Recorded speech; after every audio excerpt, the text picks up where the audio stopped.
Lance Enderle was hoping to be a write-in candidate to compete against Congressman Mike Rogers.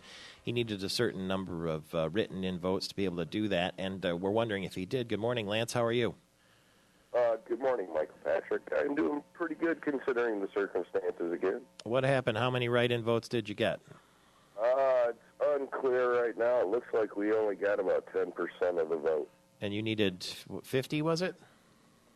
I needed at least 51, yes. Yeah. Okay. Well, sorry to hear that. It was a brave effort to do that anyway, given the restraints of the system, and so apparently then this means that Congressman Mike Rogers will go unopposed in the Brighton area in the general election. Craig Wieland from Wieland Dave Co. and the author of Pointed Poems: Tools for Teaching Conservative Thinking is with us this morning. Good morning to you. Good morning, Michael Patrick. How are you? Well, do you have a conservative to vote for in the general election for governor? Doesn't look like it. Licking my wounds this morning, obviously. I was pulling for Mike Cox, but looking back on it, Rick Snyder got 37% in a 5-way vote.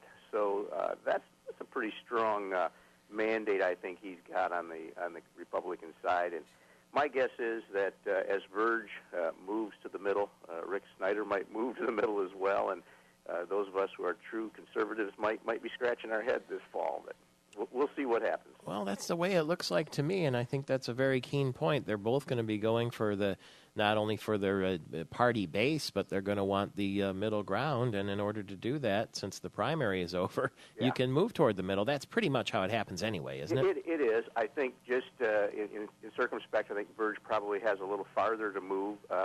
He ran strongly to the left, getting the union endorsements, and I watched his speech last night, and I seen quite a few hints that he's going to try and unite the party, move things back to the center.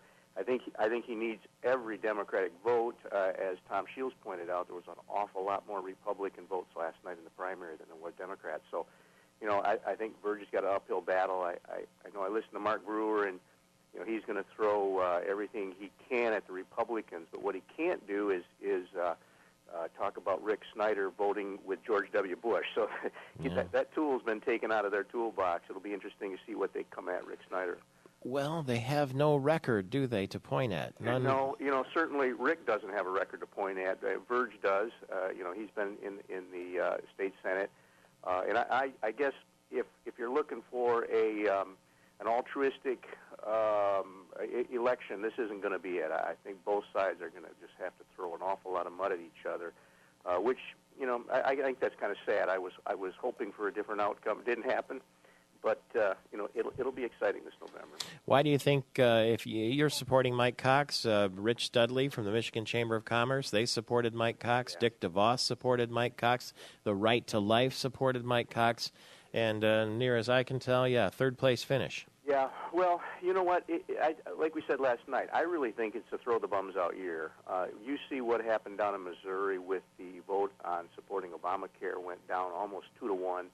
I just think people are just tired of it, and Mike has been in there as Attorney General for a long time, and I really think people are saying, you know what, none of the above. So, but I talked to Rich Studley yesterday for quite a while, and it pretty much came down to, listen, you've got to choose a horse eventually, and so we chose Mike Cox. It didn't work out, but the Republicans will get behind Rick Snyder, and I really think that he'll win.